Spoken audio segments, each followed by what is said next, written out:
আসসালামু আলাইকুম প্রিয় ভাইয়েরা।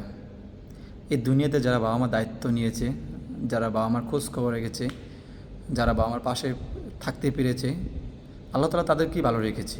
আমি খোঁজ নিয়ে দেখেছি, যারা বাবা মার থেকে দূরে আছে, বাবা মার খোঁজ খবর নাই, বাবা মার দায়িত্ব বলতে একটা যে আছে ওটা পালন করে না, আল্লাহ তাআলা তাদেরকে ভালো রেখে নেয়।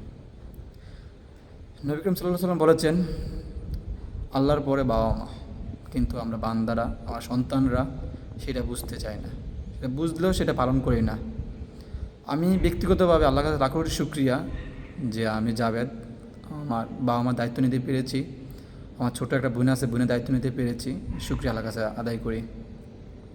হয়তো যারা বাবা মার দায়িত্ব নেয় না, তারা আল্লাহ তাআলা হয়তো তাদেরকে অনেক উপরে উঠায়, বড়লোক হয়, কোটিপতি হয়, কিন্তু প্রকৃতপক্ষে ওরা সুখে থাকতে পারে না, সুখে রাখেন আল্লাহ তাআলা।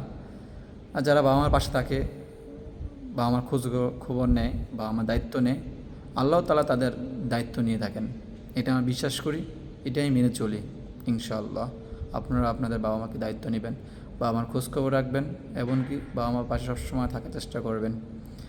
বাবা মার ফোন দিলে কখনোই বাবা মার ফোন দেরিতে ব্যাক করবেন না, বাবা মাকে সম্মান করবেন, আল্লাহ তাআলা আপনাদের সম্মান দেবে ইনশাআল্লাহ।